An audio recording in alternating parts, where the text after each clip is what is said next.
تمہیں برا نہیں پہننی آتی؟ مجھے تو لگتا ہے ابھی تمہیں پیریڈس بھی نہیں آتے ہوں گے۔ درفشاں جو گاؤں کی رہنے والی تھی اور کم عمر بھی سردار بالاش خان کی والد نے اپنی یتیم بھتیجی کا نکاح بالاش خان سے کر لیا۔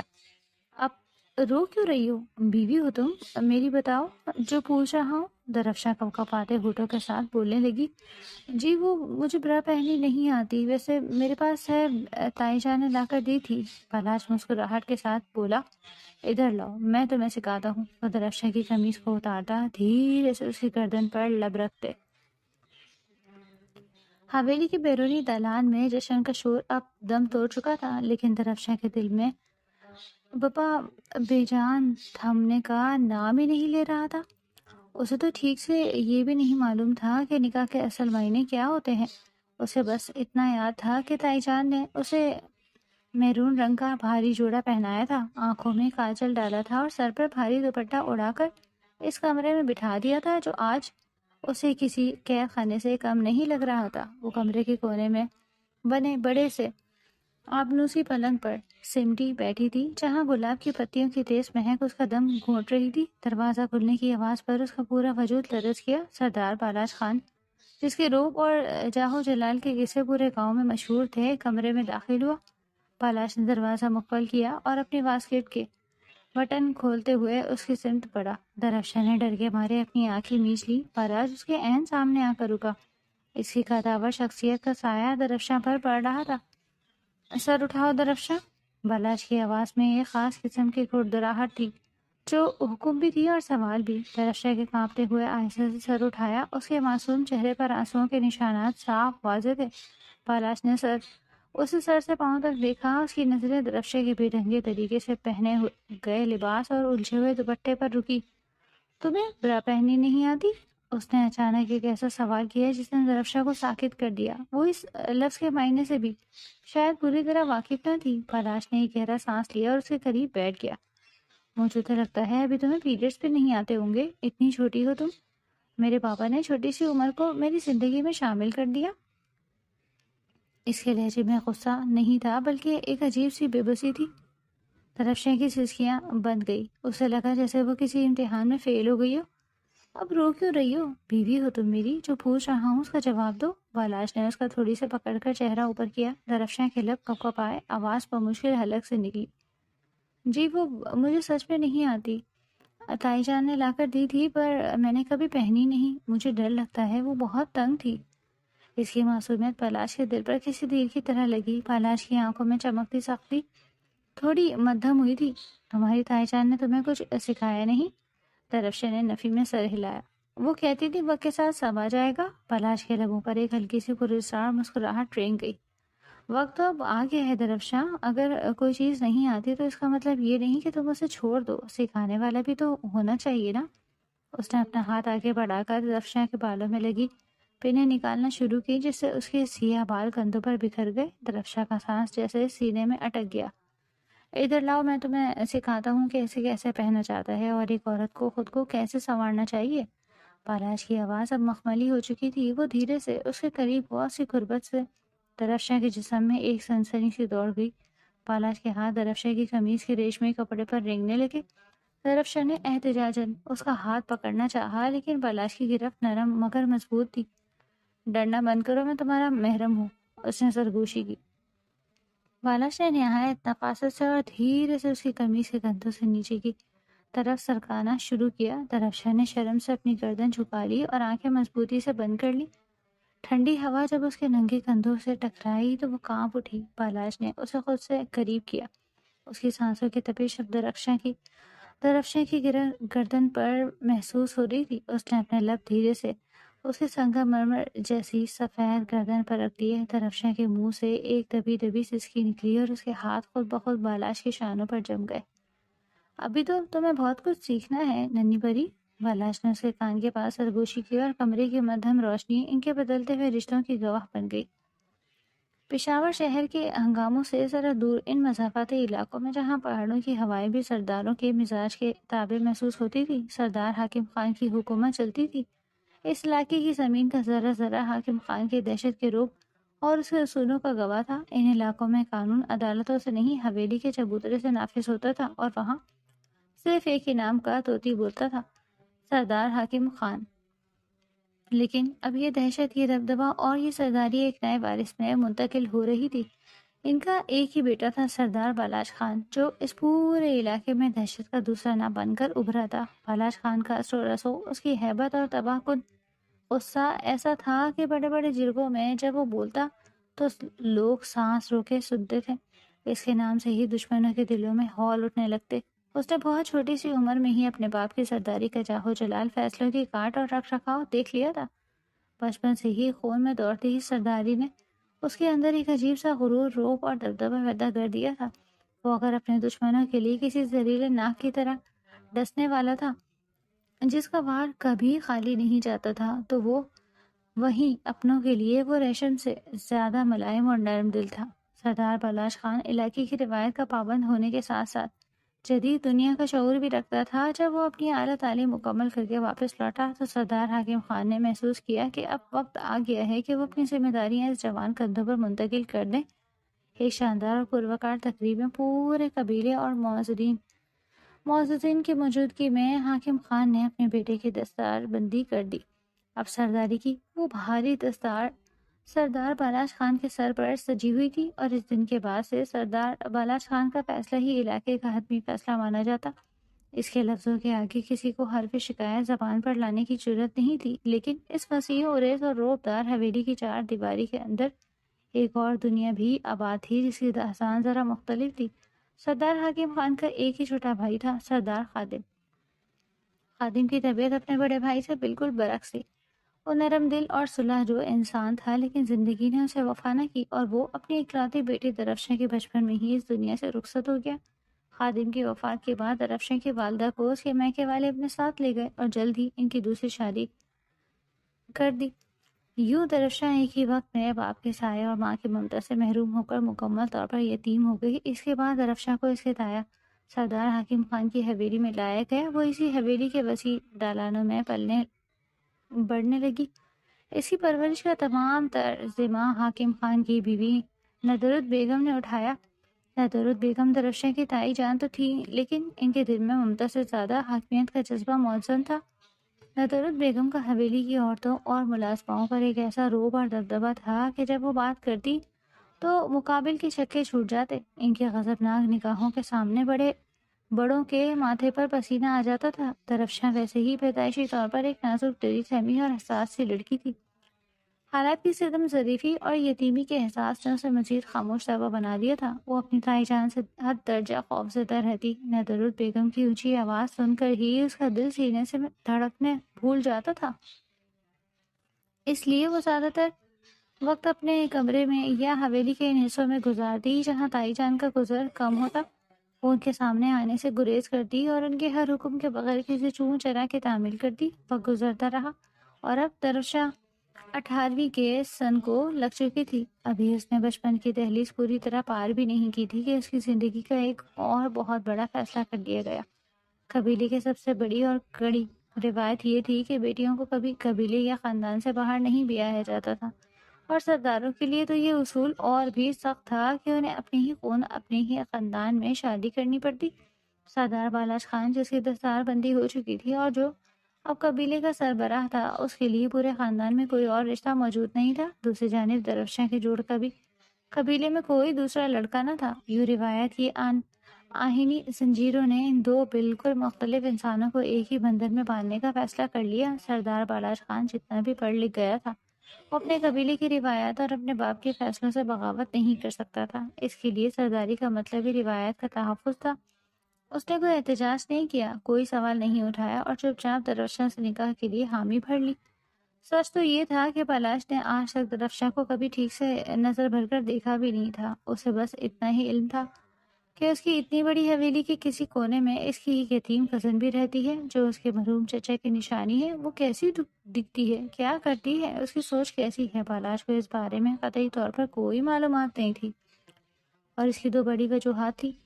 اول تو یہ کہ وہ طویل عرصے تک اپنی تعلیم کے غرض سے پشاور اور پھر بیرون ملک رہا۔ دوم، جو وہ واپس حویلی آیا تو فوراً ہی اس کی دستار بندی کر دی گئی۔ اس کے بعد تو پنچایت کے فیصلے زمینوں کے تنازعات، دشمنیوں کو سلجھانے اور علاقے کے دیگر مسئلے مسائل کو بھگتنے میں ہی اس کا اتنا وقت لگ جاتا کہ اسے کبھی گھر والوں سے، خاص طور پر حویلی کے زنان خانے میں جا کر عورتوں سے ملنے کا موقع ہی نہیں ملتا۔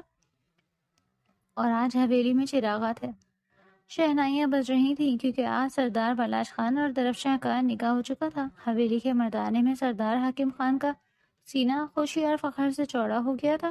وہ آج بے حد خوش تھا، کیونکہ اس نے اپنے مرحوم بھائی خادم کے آگے اپنی سرخرو کر لیا تھا۔ اس نے اپنی بھتیجی کو دربدر ہونے سے بچا کر اپنے گھر کی عزت اپنے اکلوتے بیٹے کے دستار کی زینت بنا دیا تھا۔ اسے لگ رہا تھا کہ اس نے اپنے فرض بخوبی نبھا دیا ہے۔ رات جب گہری ہونے لگی اور حویلی کا شور و غل کچھ تھم گیا تو سردار بالاش خان بھاری قدموں کے ساتھ اس کمرے کی طرف بڑھا، جسے آج رات کے لیے خاص طور پر سجایا گیا تھا۔ وہ جب کمرے میں داخل ہوا اور اس نے دروازہ بند کیا تو اس کی نظر سامنے پلنگ پر پڑی۔ وہاں ایک ننھا منھا سا وجود خروسی جوڑے میں سمٹا کانپ رہا تھا۔ اپنی اتنی کم عمر اور ننھی منھی سی دلہن کو دیکھ کر بالاش خان کے دل میں عجیب و غریب جذبات سر اٹھانے لگے۔ وہ جو باہر کی دنیا کے لیے خوفناک سردار تھا، اس معصوم کلی کو دیکھ کر اندر سے کچھ پگھل سا گیا۔ اس نے دھیرے قدموں سے چل کر اس کے قریب کھڑے ہو کر اسے سر سے پاؤں تک دیکھا۔ درفشاں نے ڈرتے ڈرتے سر اٹھایا تو اس کی آنکھوں میں خوف کے سائے ناچ رہے تھے۔ بالاش کی گہری اور تیز نگاہوں نے فوراً ہی اس کے وجود اور اس کے لباس کے بے ڈھنگے پن کو بھانپ لیا۔ درفشاں کا وہ بھاری لباس اس کے نازک وجود پر بالکل بھی نہیں جچ رہا تھا، لیکن جو چیز بالاش کی نظروں میں کھٹکی وہ اس کے کپڑوں کے نیچے کی عجیب سی بنت تھی۔ تائی جان کے دباؤ اور ڈر سے درفشاں نے وہ سب پہن تو لیا تھا جو اسے دیا گیا تھا، لیکن وہ اسے پہننے کے طریقے سے بالکل نااہل تھی۔ بالاش جو کہ ایک بالغ نظر اور باشعور مرد تھا، اس سے درفشاں کا یہ بے رنگا انداز دیکھا نہ گیا اور وہ اس سے یہ پوچھنے بنا نہ رہ سکا۔ سر اٹھاؤ درفشاں، اس نے تحقمانہ مگر دھیمی آواز میں کہا۔ درفشاں نے کانپتے ہوئے سر اٹھایا۔ تمہیں برا پہننی نہیں آتی؟ بالاش کی آواز میں حیرت تھی۔ درفشاں کا چہرہ شرم اور خوف سے سرخ ہو گیا۔ اس نے جلدی سے نظر جھکا لی۔ بالاش نے ایک گہرا سانس لیا اور بیڈ کے کنارے پر اس کے قریب بیٹھ گیا۔ مجھے تو لگتا ہے ابھی تمہیں پیریڈز بھی نہیں آتے ہوں گے، اتنی چھوٹی ہو تم۔ درفشاں گاؤں کی رہنے والی اور اتنی کم عمر۔ میرے پاپا نے اپنی یتیم بھتیجی کا نکاح مجھ سے کر کے اپنے فرض تو نبھا دیا، لیکن تمہیں تو خود کو سنبھالنا بھی نہیں آتا۔ درفشاں کی آنکھوں سے آنسو ٹوٹ کر گرنے لگے۔ اس کا دل چاہ رہا تھا کہ زمین پھٹے اور وہ اس میں سما جائے۔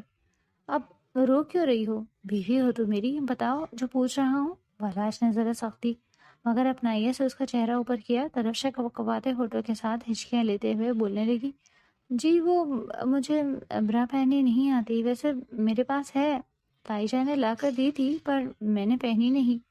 اس کی یہ معصومیت اور سچائی بالاش کے اندر تک اتر گئی۔ اس کا غصہ، اس کی سرداری سب جیسے ہوا میں تحلیل ہو گیا۔ بالاش کے لبوں پر ایک گہری پرکشش مسکراہٹ ابھر آئی۔ ادھر لاؤ۔ بالاش نے نرمی سے اس کے کندھے پر ہاتھ رکھا۔ میں تمہیں سکھاتا ہوں کہ اسے کیسے پہنتے ہیں۔ یہ کہتے ہوئے وہ درفشاں کے قریب ہوا اور انتہائی احتیاط سے اسے خوفزدہ کیے بغیر اس کی قمیض کو اتارتا ہوا دھیرے سے اس کی گردن پر اپنے لب رکھ دیے۔ درفشاں کے لیے سب نیا، انجان اور کپکپا دینے والا تھا، لیکن سردار بالاش خان آج رات باہر کا سردار نہیں بلکہ اپنی اس ننھی دلہن کا محافظ اور شوہر تھا۔ پشاور کی سرد اور خنک صبح حویلی کے اونچے دالانوں میں اتر چکی تھی۔ سورج کی پہلی کرن نے جب سردار بالاش خان کے وسیع اور اس کمرے کی مخملی کھڑکیوں سے اندر جھانکا تو درفشاں پہلے ہی جاگ چکی تھی۔ رات کی وہ سہمے ہوئے پل، بالاش کی وہ غیر متوقع نرمی اور اس کا وہ دھیما مخملی لہجہ درفشاں کے ذہن کے پردوں پر کسی فلم کی طرح چل رہا تھا۔ اسے ابھی یقین نہیں آ رہا تھا کہ وہ شخص جس کے نام سے پورا قبیلہ تھر تھر کانپتا تھا، کل رات اس کے ساتھ کتنی ملائمت سے پیش آیا۔ اس نے دھڑکتے دل کے ساتھ اپنے برابر میں سوتے ہوئے سردار بالاش خان کو دیکھا۔ نیند کی حالت میں بھی اس کے چہرے پر ایک عجیب سا روب اور سرداری کا جلال عیاں تھا۔ اس کی چوڑی پیشانی، گھنی بھویں اور مضبوط جبڑا اس کی سخت شخصیت کی گواہی دے رہا تھا۔ درفشاں نے جلدی سے نظریں چرائیں، مبادا وہ جاگ نہ جائے۔ حویلی کے پرانے اور سخت اصولوں کے تحت پلی بڑی درفشاں کی عادت تھی کہ وہ سورج نکلنے سے پہلے بیدار ہو جاتی۔ اسے خوف تھا کہ اگر ندرت بیگم جاگ گئیں اور اسے سوتا پا لیا تو حویلی سر پر اٹھا لیں گی۔ اس نے دبے قدموں بستر چھوڑا، غسل خانے میں جا کر ایک سادہ مگر نیا ہلکے گلابی رنگ کا سوٹ پہنا۔ ولیمے میں ابھی پورا ایک ہفتہ باقی تھا، اس لیے تائی جان کا سخت حکم تھا کہ ولیمے تک کوئی بھاری جوڑا یا زیور نہیں پہنا جائے گا۔ گیلے بالوں کو تولیے سے خشک کرتی جب وہ کمرے میں واپس آئی تو بالا جاگ چکا تھا اور تکیے سے ٹیک لگائے گہری اور پرسوچ نگاہوں سے اسے ہی دیکھ رہا تھا۔ درفشاں کے قدم وہی منجمد ہو گئے۔ گیلے بالوں سے ٹپکتا پانی اس کی گردن کو بھگو رہا تھا اور دل پسلیوں سے ٹکرا رہا تھا۔ اتنی صبح کیوں اٹھ گئی؟ بالاش کی بھاری خمار آلود آواز کمرے کے خاموش ماحول میں گونجی۔ وہ وہ صبح ہو گئی ہے نا، تائی جان خفا ہوں گی اگر میں نے دیر کر دی تو۔ درفشا نے نظریں جھکائے کانپتی آواز میں جواب دیا۔ بالاش نے گہرا سانس لیا اور بستر سے اٹھ کر کھڑا ہوا۔ وہ چلتا ہوا اس کے بالکل قریب آ کر رکا۔ درفشا نے ڈر کر آنکھیں بند کر لی۔ بالاش نے اپنا مضبوط ہاتھ اس کے گیلے بالوں پر رکھا اور سرد لہجے میں بولا، میری طرف دیکھو درفشاں۔ اس نے سہم کر سر اٹھایا۔ بالاش کی آنکھوں میں ایک عجیب سی چمک تھی۔ کان کھول کر سن لو، تم اب خادم کی یتیم بیٹی نہیں ہو جس پر حویلی کا ہر شخص حکم چلائے۔ تم سردار بالاش خان کی منکوحہ ہو، اس حویلی کی سردارنی ہو۔ تمہیں کسی سے ڈرنے کی ضرورت نہیں ہے، حتیٰ کہ امی جان سے بھی نہیں، لیکن ان کی نافرمانی مت کرنا، سمجھی تم؟ درفشاں نے جلدی سے اس بات میں سر ہلایا، حالانکہ اس کا دل جانتا تھا کہ تائی جان کا خوف اس کے رگو پے میں خون کی طرح دوڑتا تھا۔ بالاش نے اسے سر سے پاؤں تک دیکھا اور پھر مڑ کر غسل خانے کی طرف چلا گیا۔ درفشاں نے سکا سانس لیا اور جلدی سے دوپٹہ سر پر ٹکائے کمرے سے باہر نکل آئی۔ حویلی کا نچلا حصہ حسب معمول ملازمین کی بھاگ دوڑ اور کاموں کی آواز سے گونج رہا تھا۔ نادر بیگم اپنے مخصوص صوفے پر برجمان تھی جو حویلی کے بیچوں بیچ دالان میں رکھا گیا تھا، جہاں سے پورے گھر پر نظر رکھی جا سکتی تھی۔ ان کے ہاتھ میں چائے کا کپ تھا اور چہرے پر وہی روایتی رعونت جو ان کی پہچان تھی۔ جیسے ہی درفشاں سیڑھیاں اتر کر نیچے آئی، نادر بیگم کی عقابی نگاہوں نے اسے گھیر لیا۔ درفشاں کے قدم خود بخود سست پڑ گئے۔ وہ جانتی تھی کہ یہ سامنا آسان نہیں ہوگا۔ آ گئی نوابزادی؟ نادر بیگم کی زہریلی آواز نے دلال کی خاموشی کو چیرا۔ چند ملازمائیں جو وہاں صفائی کر رہی تھی سہم کر اپنے کاموں میں اور مگن ہو گئیں۔ درفشاں نے قریب آ کر نظریں جھکائیں، سلام کیا۔ السلام علیکم تائی جان۔ وعلیکم السلام۔ نادر بیگم نے کپ میز پر پٹخا جس سے چائے کی چند بوندیں تشتری میں چھلک گئی۔ میں تو سمجھی تھی کہ سردار کی بیوی بن کر تم نے سلام کرنا بھی چھوڑ دیا ہوگا۔ رات کو نکاح کیا ہوا؟ تم تو حویلی کے آداب بھی بھول گئی۔ یہ کون سا وقت ہے اٹھنے کا؟ وہ میں درفشاں کے ہونٹ کپ کپائے، لفظ حلق میں ہی کانٹے بن کر چبھنے لگے۔ نادر بیگم اپنی جگہ سے اٹھی اور درفشاں کے بالکل سامنے آ کر کھڑی ہو گئی۔ ان کی آنکھوں میں نفرت اور حاکمیت کی ایک عجیب سی آمیزش تھی۔ دیکھو درفشاں، خوش فہمیوں کے محل مت تعمیر کرنا۔ تمہارا ولیمہ ایک ہفتے بعد ہے اور تب تک تم کوئی سردارنی نہیں ہو جو یہ جوڑے، یہ مہندی اور یہ نخرے ولیمے تک سنبھال کر رکھو۔ بالاش تو مرد ہے، وہ اپنی سرداری اور پنچایت میں مگن ہو جائے گا، لیکن تم نے اسی حویلی میں رہنا ہے اور میری آنکھوں کے سامنے رہنا ہے۔ جاؤ جا کر کچن میں دیکھو ناشتے کا کیا حال ہے۔ آج سردار حاکم خان کے ساتھ علاقے کے کچھ اور معززین بھی آ رہے ہیں۔ درفشاں کی آنکھوں میں آنسو تیرنے لگے۔ اس کا دل چاہا کہ چیخ کر کہے کہ بالاش نے اسے اب یہ سب کرنے سے منع کیا ہے، لیکن اس کی زبان پر صدیوں کے خوف کے تالے پڑے تھے۔ وہ چپ چاپ مڑ کر کچن کی طرف جانے لگی کہ اچانک سیڑھیوں سے اترتے بھاری قدموں کی آواز نے پورے دالان کا ماحول بدل دیا۔ درفشاں، وہیں رک جاؤ، بالاش کی گرجدار آواز گونجی۔ نادر بیگم کے چہرے کا رنگ ایک لمحے کے لیے پھیگا پڑا، لیکن فوراً ہی انہوں نے اپنے تاثرات پر قابو پا کر ایک مصنوعی مسکراہٹ سجا لی۔ درفشاں مجسمے کی طرح وہیں رک گئی تھی۔ سردار بالاش خان سیڑھیاں اتر کر نیچے آ رہا تھا۔ اس نے گہرے نیلے رنگ کی شلوار قمیض پر سیاہ واسکٹ پہن رکھی تھی، سر پر سرداری دستار سجی تھی اور پشاوری چپل کی مخصوص آواز اس کے ہر قدم کے ساتھ اس کی دہشت اور رعب کا اعلان کر رہی تھی۔ وہ سیدھا نادر بیگم کے پاس آیا۔ اماں جان سلام، بالاش نے اپنا سے مگر ایک باوقار فاصلہ رکھتے ہوئے کہا۔ جیتے رہو میرے بچے، سردار بالاش خان۔ اللہ تیری دستار کو ہمیشہ سلامت رکھے۔ نادر بیگم نے اس کے ماتھے پر پیار دیتے ہوئے دعاؤں کا انبار لگا دیا، مگر ان کی نظریں بار بار درفشاں کی طرف اٹھ رہی تھیں۔ بالاش نے مڑ کر درفشاں کو دیکھا جو ابھی تک خوف سے کانپ رہی تھی۔ اس نے دوبارہ نادر بیگم کی طرف رخ کیا۔ اس کے لہجے میں اب وہ نرمی نہیں تھی بلکہ ایک ایسا سرد موری اور فیصلہ کن کاٹ تھی۔ اماں جان، میں جانتا ہوں آپ نے درفشاں کو ایک ماں کی طرح پالا ہے، اس کی تربیت کی ہے، لیکن اب یہ خادم چچا کی چھوٹی سی بچی نہیں رہی، یہ میری عزت ہے، سردار بالاش خان کی ناموس ہے۔ میں نہیں چاہتا کہ میری بیوی اب اس حویلی کے کاموں میں خوار ہو۔ ملازمائیں موجود ہیں، وہ اپنا کام بخوبی جانتی ہیں۔ درفشہ کا مقام اب یہاں کچن میں نہیں، میرے پہلو میں ہے۔ ولیمے میں اگرچہ ایک ہفتہ ہے، مگر نکاح کی رات ہو چکا، اور میرے قبیلے کے اصولوں میں نکاح کے بعد عورت کی حیثیت حتمی ہو جاتی ہے۔ ندرت بیگم کے ماتھے پر پسینے کی باریک بوندیں چمکنے لگیں۔ حالانکہ موسم سرد تھا، انہیں بالا سے اس دو ٹوک لہجے کی ہرگز توقع نہیں تھی۔ انہوں نے بمشکل اپنے لہجے کو معمول پر رکھتے ہوئے کہا، ہاں ہاں بالاش بیٹا، تو سچ کہہ رہا ہے، میں تو بس اسے حویلی کے کاموں کی نگرانی کا کہہ رہی تھی۔ یہ تو میری اپنی بیٹی ہے، تو فکر نہ کر، میں اس کا پورا خیال رکھوں گی۔ بالاش نے ایک گہری نظر ندرت بیگم پر ڈالی، جیسے وہ ان کے دل کا حال جان گیا ہو، مگر اس نے مزید کچھ کہنا مناسب نہ سمجھا۔ وہ چلتا ہوا درفشاں کے پاس آیا۔ اس کے قریب آتے ہی درفشاں کے دل کی دھڑکنیں ایک بار پھر بے قابو ہونے لگی۔ بالاش نے اپنے ہاتھ آگے بڑھایا اور درفشاں کے کانپتے ہوئے ٹھنڈے ہاتھ کو اپنے گرم اور مضبوط ہاتھ میں تھام لیا۔ پورے دالات میں موجود ملازمائیں یہ منظر دیکھ کر حیرت سے دم بخود رہ گئیں۔ کسی سردار نے آج تک اپنی بیوی کو حویلی کے دالات میں یوں عزت نہیں بخشی تھی۔ بابا سائی نے آج ایک بہت اہم جرگہ بلایا ہے، بالاش نے درفشاں کی آنکھوں میں جھانکتے ہوئے مدھم لیکن سب کو سنائی دینے والی آواز میں کہا۔ علاقے کا ایک بہت پرانا اور خونی تنازع ہے، جسے آج ہر حال میں نپٹانا ہے۔ مجھے آنے میں دیر ہو جائے گی، ہو سکتا ہے شام ڈھلے جائے یا رات بھی گہری ہو جائے۔ درفشاں نے سر اٹھا کر اس کی طرف دیکھا۔ اس کی آنکھوں میں ایک انجانی سی فکر تھی۔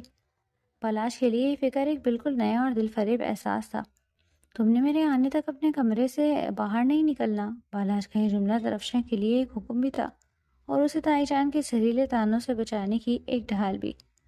اور سنو، میرا انتظار کرنا۔ یہ آخری الفاظ بالاش نے اتنی سرگوشی میں کہے کہ صرف درفشاں ہی سن سکی۔ اس کے گانوں پر حیا کی سرخی دوڑ گئی۔ بالاش نے اس کا ہاتھ چھوڑا اور اپنے محافظوں اور دربانوں کے جھرمٹ میں حویلی کے بھاری دروازے سے باہر نکل گیا۔ اس کے جاتے ہی حویلی کی فضا میں ایک بار پھر خاموشی چھا گئی، مگر یہ خاموشی درفشاں کے لیے اب اتنی خوفناک نہیں تھی جتنی چند لمحے پہلے تھی۔ ندرت بیگم نے غصے سے پیر پٹکا اور ہڑبڑاتی ہوئی اپنے کمرے کی طرف چلی گئی۔ درفشاں بھی سیڑھیاں چڑھ کر واپس اپنی یعنی بالاش کے کمرے میں آ گئی۔ اس دن حویلی کا ماحول بالکل بدلا سا تھا۔ ملازمائیں جو پہلے درفشاں کو ایک یتیم بچی سمجھ کر اسے بے تکلفی سے پیش آتی تھیں، آج اسے چھوٹی سردارنی سائیں کہہ کر مخاطب کر رہی تھی اور سر جھکا کر گزر رہی تھی۔ درفشاں کو یہ سب ایک خواب جیسا لگ رہا تھا۔ وہ بار بار خود کو چٹکی کاٹ کر دیکھتی کہ کہیں وہ نیند میں تو نہیں۔ کمرے میں اکیلے رہتے ہوئے اسے بار بار بالاش کی یاد آ رہی تھی، اس کا وہ دبدبا، اس کی وہ محافظ جیسے گرفت، اور اس کی آنکھوں میں چھپی ہوئی نرمی جسے صرف درفشاں نے ہی محسوس کیا تھا۔ اس نے سارا دن بالاش کی چیزوں کو سنوارنے، اس کے کپڑے ترتیب دینے اور کمرے کی چیزوں کو بغور دیکھنے میں گزار دیا۔ یہ سب اس کے لیے نیا تھا۔ اسے اپنے وجود میں ایک عجیب سی تبدیلی محسوس ہو رہی تھی۔ ایک عورت جو اپنے شوہر کی ملکیت اور اس کی طاقت کے زیر سایہ خود کو محفوظ اور معتبر سمجھتی ہے۔ وقت سرکتا رہا۔ سورج پشاور کے مغرب میں واقع بھورے پہاڑوں کے پیچھے چھپنے لگا اور حویلی کے دالان میں شام کے سائے گہرے ہونے لگے۔ سرد ہوائیں کمرے کی کھڑکیوں سے ٹکرانے لگیں۔ درفشاں نے ایک موٹی شال اپنے گرد لپیٹی اور کھڑکی کے پاس بچھی کرسی پر آ کر بیٹھ گئی۔ نیچے حویلی کا مرکزی دروازہ اس کی نظروں کے سامنے تھا۔ وہ جانتی تھی کہ جرگے کے فیصلے بعض اوقات بہت طویل اور خطرناک ہو جاتے ہیں، بالخصوص جب بات خونی تنازعات کی ہو۔ اس کا دل ایک انجانے سے خوف اور وسوسے سے مطلع ہونے لگا۔ یا اللہ، ان کی حفاظت کرنا۔ اس کے دل سے بے ساختہ بالاش کے لیے دعا نکلی۔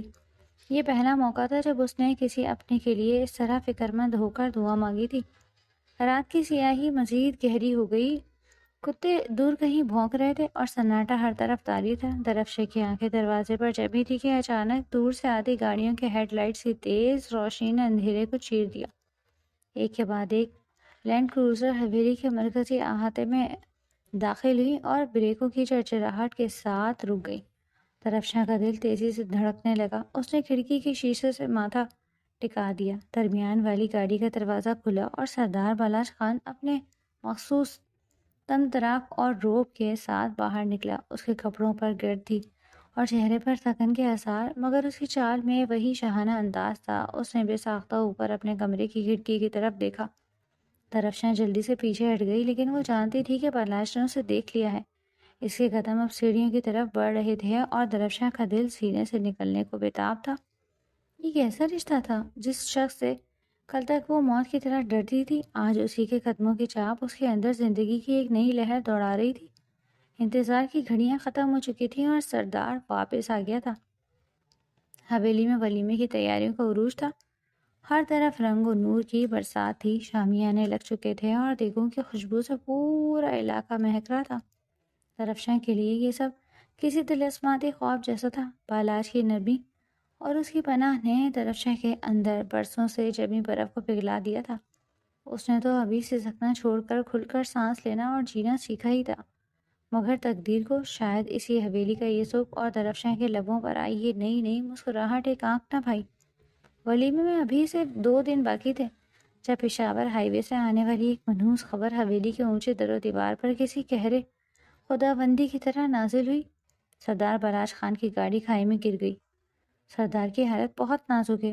یہ محض خبر نہیں تھی، بلکہ وہ قیامت تھی جس نے حویلی کی ساری رونقیں ایک پل میں خاکستر کر دی۔ درفشاں جو اپنے کمرے میں بالاش کے لیے اپنے ہاتھ سے استری کیے ہوئے کپڑے الماری میں سجا رہی تھی، یہ خبر سنتے ہی یوں بت بنی جیسے کسی نے اس کا رواں رواں پتھر کا کر دیا ہو۔ اس کے ہاتھوں سے کپڑے چھوٹ کر زمین پر گر گئے۔ وہ زندہ تھی، مگر اسے لگا جیسے کسی نے اسے اسی پل زندہ درگور کر دیا ہو۔ اس کا دم گھٹنے لگا، آنکھوں کے سامنے اندھیرا چھا گیا اور وہ وہیں فرش پر گر پڑی۔ حویلی کا منظر ماتم کدے میں بدل چکا تھا۔ سردار حاکم خان، جن کا رعب اور دبدبہ پورے صوبے میں مانا جاتا تھا، یہ خبر سنتے ہی جیسے ایک ہی رات میں 10 سال بوڑھے ہو گئے۔ ان کی کمر جھک گئی اور ان کے وہ باروب آواز جس سے محفلیں کانپتی تھیں اب کپکپا رہی تھی۔ وہ فوراً اپنے محافظوں کے لاؤ لشکر کے ساتھ ہسپتال کی طرف روانہ ہو گئے تھے، جبکہ حویلی کی عورتوں کو گھر پر ہی رہنے کا حکم دیا گیا۔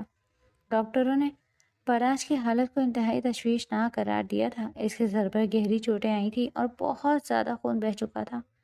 اگلے 48 گھنٹے بہت اہم ہیں۔ ڈاکٹرز کے اس جملے نے حویلی والوں کی سانسیں سلب کر دی تھی۔ نیچے دالان میں ندرت بیگم کی حالت دیدنی تھی۔ وہ جو ہمیشہ ایک ملکہ کی طرح سر اٹھا کر چلتی تھی، آج جائے نماز پر بیٹھی زاروں قطار رو رہی تھی۔ ان کا دوپٹہ سر سے ڈھلک چکا تھا اور وہ سجدے میں گر کر اپنے اکلوتے بیٹے کی زندگی کی بھیک مانگ رہی تھی۔ درفشاں، جس کے اپنے آنسو تھمنے کا نام نہیں لے رہے تھے، ہمت کر کے ندرت بیگم کے پاس آئی۔ وہ چاہتی تھی کہ اس دکھ کی گھڑی میں اپنی تائی جان کا سہارا بنے۔ اس نے ڈرتے ڈرتے اپنا ہاتھ ندرت بیگم کے کندھے پر رکھا۔ تائی جان، حوصلہ کریں، اللہ بالاش کو کچھ نہیں ہونے دے گا۔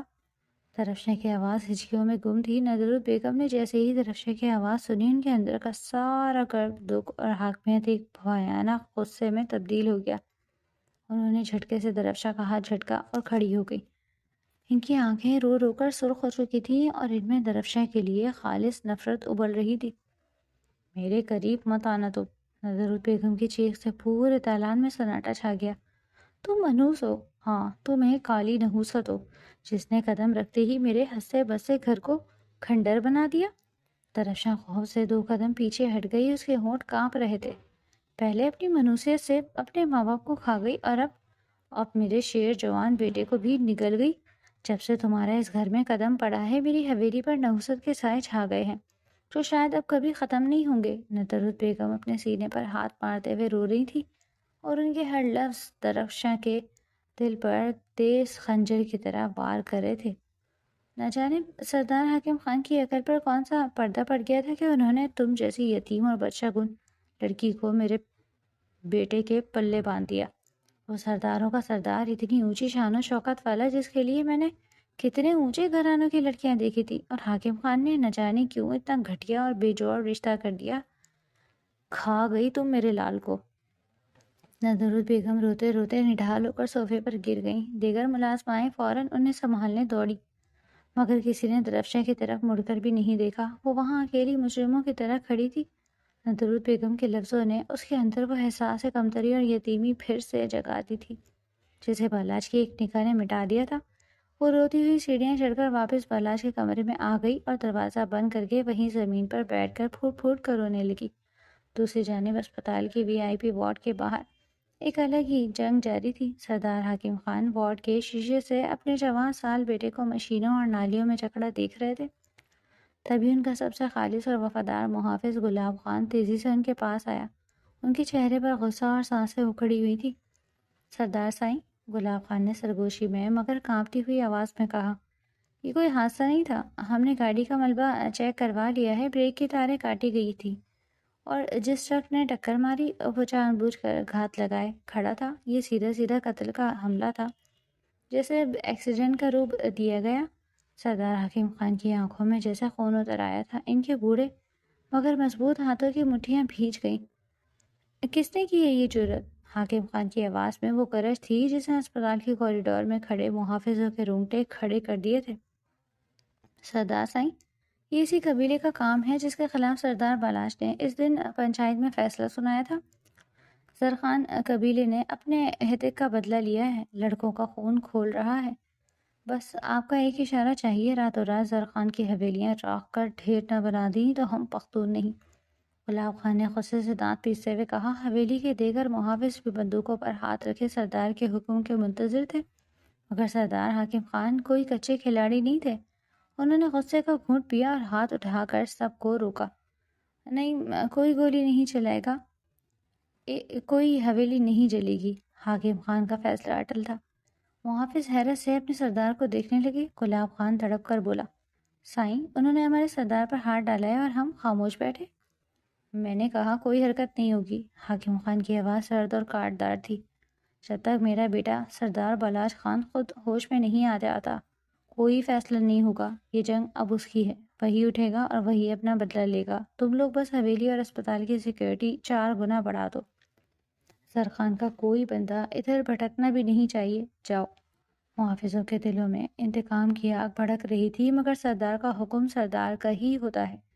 وہ سر جھکا کر اپنی اپنی ڈیوٹیوں پر مستعد ہو گئے۔ وقت جیسے ریت کی طرح مٹھی سے پھسل رہا تھا۔ اسپتال میں مشینیں مسلسل چل رہی تھیں اور حویلی میں درفشے کی دعائیں عرش کا دروازہ کھٹکھٹا رہی تھیں۔ اس نے کھانا پینا سب چھوڑ دیا تھا۔ وہ مسلح سے اٹھتی ہی نہیں تھی۔ اس کا وجود ایک دکھ کا مجسمہ بن چکا تھا۔ یا اللہ، درفشاں سجدے میں رو رو کر التجا کر رہی تھی، مجھ سے میرا مان مت چھیننا۔ میں نے تو کبھی کسی سے کچھ نہیں مانگا۔ جب بچپن میں تو نے میرے ماں باپ چھینے، میں چپ رہی۔ جب تائی جان نے ساری زندگی مجھے جھڑکیاں دی، میں نے کبھی اف نہیں کی، پر اب نہیں۔ اب میں بالاش کے بنا نہیں جی سکتی۔ اس نے مجھے جینا سکھایا اور اس نے مجھے عزت دی۔ یا باری تعالیٰ، کیا میں واقعی اتنی منحوس ہوں کہ جس کی طرف دیکھوں وہ چھین لیا جاتا ہے؟ اگر ایسا ہے تو میری جان لے لے، پر میرے بالاش کو کچھ نہ ہو۔ میں اس کے قدموں میں رہ کر زندگی گزار دوں گی، بس اسے مجھ سے مت چھیننا۔ درفشاں کے آنسو اور شکوے خدا کے حضور قبولیت کا درجہ پا رہے تھے۔ ڈاکٹروں نے 48 گھنٹے کا وقت دیا تھا، لیکن ان دعاؤں کے طفیل ابھی 36 گھنٹے ہی گزرے تھے کہ اسپتال سے ایک ایسا پیغام آیا جس نے حویلی کی فضاؤں میں ایک بار پھر زندگی پھونک دی۔ صبح کے وقت حویلی کا بڑا گیٹ کھلا اور گلاب خان گاڑی سے اتر کر سیدھا زنان خانے کے دالان کی طرف بھاگا۔ اس کے چہرے پر خوشی کی چمک تھی۔ مبارک ہو بیگم سائیں، مبارک ہو سردارنی سائیں۔ وہ دالان میں کھڑے ہو کر آواز بلند پکارا۔ ندرت بیگم جو ساری رات کی جاگی ہوئی صوفے پر ٹیک لگائے بیٹھی تھی، ہڑبڑا کر اٹھی۔ کیا وہ گلاب خان، میرا بلاش کیسا ہے؟ ان کی آواز میں بےتابی تھی۔ سردار بلاش کو ہوش آ گیا ہے بیگم سائیں، ڈاکٹروں نے کہا کہ خطرہ ٹل گیا ہے، وہ بالکل ٹھیک ہے۔ گلاب خان نے خوشخبری دی۔ ندرت بیگم نے آسمان کی طرف ہاتھ اٹھا کر روتے ہوئے اللہ کا شکر ادا کیا۔ حویلی کی ملازمائیں خوشی سے ایک دوسرے کو مبارکباد دینے لگی۔ ندرت بیگم نے فوراً حکم دیا، جلدی کرو، میری گاڑی نکالو، میں ابھی اپنے بیٹے کے پاس جاؤں گی۔ میرا شیر بچ گیا۔ بیگم سائیں، ایک منٹ، گلاب خان نے ادب سے سر جھکاتے ہوئے کہا، پھر اس کی نظریں اوپر بالکنی میں کھڑی درفشاں پر پڑی، جس نے یہ خبر سنتے ہی ستون کا سہارا لے لیا تھا تاکہ وہ خوشی کے مارے گر نہ جائے۔ گلاب خان نے قدرے اونچی آواز میں کہا تاکہ سب سن لیں، سردار حکیم سائیں کا حکم ہے کہ گاڑیاں تیار ہیں، لیکن سردار بلاش نے ہوش میں آتے ہی سب سے پہلے چھوٹی سردارنی بی بی درفشاں سے ملنے کی خواہش کا اظہار کیا ہے۔ انہوں نے کہا ہے کہ درفشاں کو فوراً اسپتال لایا جائے۔ دالان میں ایک لمحے کے لیے مکمل سناٹا چھا گیا۔ ندرت بیگم جو خوشی سے گاڑی کی طرف بڑھ رہی تھی، ان کے قدم وہیں منجمد ہو گئے۔ ان کے چہرے پر حیرت، سبکی اور ایک عجیب سی ہزیمت کے تاثرات ابھر آئے۔ ان کا وہ بیٹا جسے وہ اپنا کل سرمایہ سمجھتی تھی، موت کے منہ سے واپس آ کر سب سے پہلے اس لڑکی کو بلا رہا تھا جسے چند گھنٹے قبل انہوں نے منحوس قرار دے کر دھتکارا۔ بیلکنی میں کھڑی درفشاں کے کانوں میں جب یہ الفاظ پڑے تو اسے لگا جیسے اس کے رکتے ہوئے دل میں کسی نے نئی دھڑکنیں ڈال دی ہوں۔ اس کا وہ سردار، اس کا محافظ جاگ گیا تھا، اور جاگتے ہی اس نے پورے قبیلے اور اپنی ماں کے سامنے اپنی بیوی کے مقام کا اعلان کر دیا۔ درفشاں کی آنکھوں سے تشکر کے آنسو بہہ نکلے اور وہ فوراً مڑ کر اپنا دوپٹہ سنبھالتے ہوئے بالاج خان کسی رسم و رواج اور کسی تانے کا خوف نہیں تھا، اس کا سردار اسے بلا رہا تھا۔ اسپتال کے وی آئی پی وارڈ کے باہر کی فضا، جو پچھلے 48 گھنٹوں سے کسی ماتم کدے کا منظر پیش کر رہی تھی، آج وہاں ایک عجیب سی رونق اور زندگی کی رمق لوٹ آئی تھی۔ سردار حاکم خان کے چہرے کی وہ جھریاں جو کل رات کے کرب میں مزید گہری ہو گئی تھی، آج ایک فاتحانہ اور تشکر بھری مسکراہٹ میں چھپ گئی تھی۔ ان کا شیر جوان، ان کی سرداری کا واحد وارث، موت کے منہ سے سلامت واپس آ گیا تھا۔ سردار حاکم خان نے اپنی مخصوص باروب انداز میں اپنے خاص بندے کو آواز دی، گلاب خان۔ جی سردار سائیں۔ گلاب خان فوراً ہاتھ باندھے کھڑا ہو گیا۔ آج اس اسپتال کا کوئی کونا، کوئی وارڈ اور کوئی انسان ایسا نہیں ہونا چاہیے جس کا منہ میٹھا نہ ہو۔ جاؤ، پورے پشاور شہر کی مٹھائیوں کی دکانیں خالی کروا لو اور سنو۔ حاکم خان نے اپنی واسکٹ کی جیب سے کرنسی نوٹوں کی کئی موٹی گڈیاں نکال کر گلاب خان کی طرف بڑھائیں۔ یہ میرے بالاج کے صدقے کے پیسے ہیں۔ اسپتال کے ہر خاکروب، ہر نرس، ہر وارڈ بوائے اور ہر اس غریب کے ہاتھ میں یہ پیسے رکھ دو جو یہاں اپنے پیاروں کے علاج کے لیے پریشان ہیں۔ آج سردار حاکم خان کی خوشی کا دن ہے، کوئی جھولی آج خالی نہیں رہنی چاہیے۔ جو حکم سردار سائیں، آپ کا اقبال بلند رہے۔ گلاب خان خوشی سے نہال ہوتا ہوا مٹھائی اور پیسوں کے انتظامات کے لیے دوڑ پڑا۔ ہسپتال کے کوریڈورز میں دعائیں اور مبارکبادوں کا ایک طوفان سا آ گیا تھا۔ اسی ہنگامے اور خوشی کے ماحول میں کوریڈور کے ایک سرے سے درفشاں نمودار ہوئی، اس کے ساتھ حویلی کی دو خاص خادمائیں اور 4 مسلح محافظ سے۔ درفشاں کا چہرہ سرد تھا، آنکھوں کے گرد رونے اور جاگنے کی وجہ سے ہلکے پڑ چکے تھے، لیکن آج اس کی چال میں ایک عجیب سی اجلت تھی۔ اس کا دل سینے کی پسلیاں توڑ کر باہر آنے کو بےتاب تھا۔ سردار حاکم خان کی نظر جیسے ہی اپنی بھتیجی اور بہو پر پڑی، ان کی آنکھوں میں ایک نرمی سی آ گئی۔ کل رات سے جس طرح اس بچی نے سجدوں میں گڑ گڑا کر ان کے بیٹے کی زندگی مانگی تھی، اس کا اثر اب حاکم خان کے رویے میں نظر آ رہا تھا۔ وہ خود چل کر اس کے پاس آئے۔ جاؤ بیٹی۔ حاکم خان نے شفقت سے اپنا بھاری ہاتھ درفشاں کے سر پر رکھا۔ اندر جاؤ۔ ہوش میں آتے ہی اس نے سب سے پہلے تمہارا ہی نام پکارا ہے، وہ تمہارا ہی انتظار کر رہا ہے۔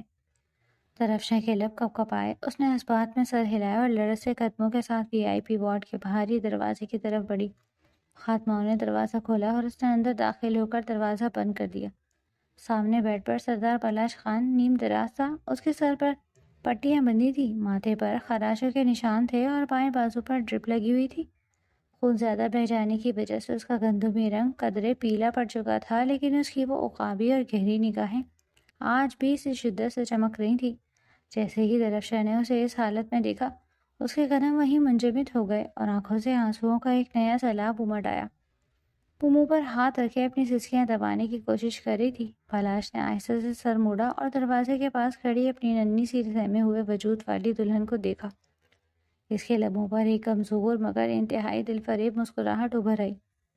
وہیں دروازے پر کھڑی ہوتی روتی رہو گی یا اپنے سردار کے پاس بھی آؤ گی؟ بالاج کی آواز اگرچہ کمزور اور دھیمی تھی، لیکن اس میں پلہ کی کشش اور اپنائیت تھی۔ درفشاں جسے ہوش میں آئی، وہ تیزی سے چلتی ہوئی بیڈ کے قریب آئی۔ اس نے کانپتے ہاتھوں سے بالاج کے دائیں ہاتھ کو، جو بیڈ پر پڑا تھا، اپنے دونوں ہاتھوں میں تھام لیا۔ اب ٹھیک تو ہے نا؟ درفشاں کی آواز ہچکیوں کی وجہ سے ٹوٹ رہی تھی۔ مجھے تو لگا تھا کہ میری منحوسیت نے… وہ ندرت بیگم کے تانے دہراتے رک گئی۔ بالاج کی آنکھوں میں ایک دم سختی آ گئی۔ اس نے اپنا انگوٹھا بمشکل حرکت دیتے ہوئے درفشاں کے ہاتھ کی پشت پر پھیرا۔ کیا کہا تم نے؟ کس نے تمہیں منحوس کہا؟ اماں جان نے کچھ کہا ہے تمہیں؟ درفشاں نے جلدی سے نفی میں سر ہلا دیا۔ نہیں، کسی نے کچھ نہیں کہا، بس میں بہت ڈر گئی تھی۔ میں نے اللہ سے وعدہ کیا تھا کہ اگر وہ آپ کو مجھ سے نہیں چھینے گا تو میں کبھی کسی چیز کی شکایت نہیں کروں گی۔ میں آپ کے بغیر کیسے زندہ رہتی؟ اس کے آنسو پلاش کے ہاتھ کے پشت پر گر اسے بھگو رہے تھے۔ پلاش نے ایک گہری سانس لی۔ درد کے باوجود اس نے اپنا ہاتھ کھینچ کر درفشا کے آنسوؤں سے بھیگے گال پر رکھا۔ میری طرف دیکھو درفشا، پلاش نے محبت بھرے اور دھیمے لہجے میں کہا۔ درفشا نے اپنی پلکیں اٹھا کر ان گہری آنکھوں میں دیکھا جن میں اس وقت صرف اس کے لیے پناہ تھی۔ تو میری زندگی کی سب سے خوبصورت دعا ہو منوس۔ وہ لوگ ہیں جنہوں نے مجھ پر پیچھے سے وار کیا۔ سردار پلاش خان اتنی آسانی سے موت سے ہار ماننے والا نہیں، خاص طور پر تب جب اسے جینے کی اتنی خوبصورت اور معصوم وجہ مل گئی ہو۔ پلاش کے اس جملے پر درفشا کے گالوں پر حیا کی ایک گہری سرخی دوڑ گئی۔ اس نے شرما کر نظریں جھکا لی۔ اب رونا بند کرو، پلاش نے ہلکے سے اس کی ناک کھینچی۔ میری آدھی تکلیف تو تمہاری ان سوجی ہوئی آنکھوں کو دیکھ کر بڑھ گئی ہے۔ ذرا مسکرا کر دکھاؤ تاکہ مجھے یقین آئے کہ میری دلہن مجھ سے مل کر خوش ہے۔ درفشا کے لبوں پر آنسوؤں کے درمیان ہی ایک بے ساختہ اور میٹھی سی مسکراہٹ بکھر گئی۔ پلاش اس مسکراہٹ کو دیکھ کر جیسے اپنے سارے غم سارا درد بھول گیا۔ اس ہسپتال کے خاموش کمرے میں محبت کی ایک ایسی خاموش زبان بولی جا رہی تھی جسے صرف وہ دونوں ہی سمجھ سکتے تھے۔ پلاش کا لمس اس کے گال پر تھا اور درفشا نے اپنا چہرہ اس کی ہتھیلی پر ٹکا دیا۔ وہ لمحہ ان دونوں کے درمیان ایک ایسا رشتہ سوار کر گیا جو کسی جرگے یا پنچایت کی محتاجی سے آزاد تھا۔ وقت گزرتا گیا۔ پلاش کی حالت میں تیزی سے بہتری آ رہی تھی۔ اس کا مضبوط جسم اور درفشا کی دعائیں مل کر دعاؤں سے زیادہ اثر دکھا رہی تھی۔ پورے 15 دن بعد اسپتال کے ڈاکٹروں نے پلاش کو گھر جانے کی اجازت دے دی تھی۔ حویلی میں آج عید کا سسامہ تھا۔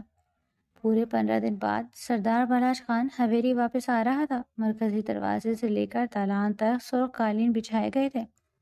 حویلی کے محافظوں نے بندوقوں کے منہ آسمان کی طرف کر رکھے تھے اور جیسے ہی سردار پلاش کی گاڑی حویلی کے احاطے میں داخل ہوئی، لگاتار ہوائی فائرنگ سے پورا علاقہ گونج اٹھا۔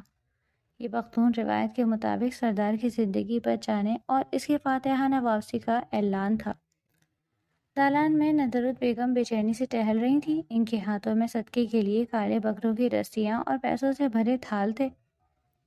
جیسے ہی پلاش حاکم خان کے سہارے چلتا ہوا اندر داخل ہوا، ندرت بیگم نے دوڑ کر اسے گلے لگا لیا اور پھوٹ پھوٹ کر رونے لگی۔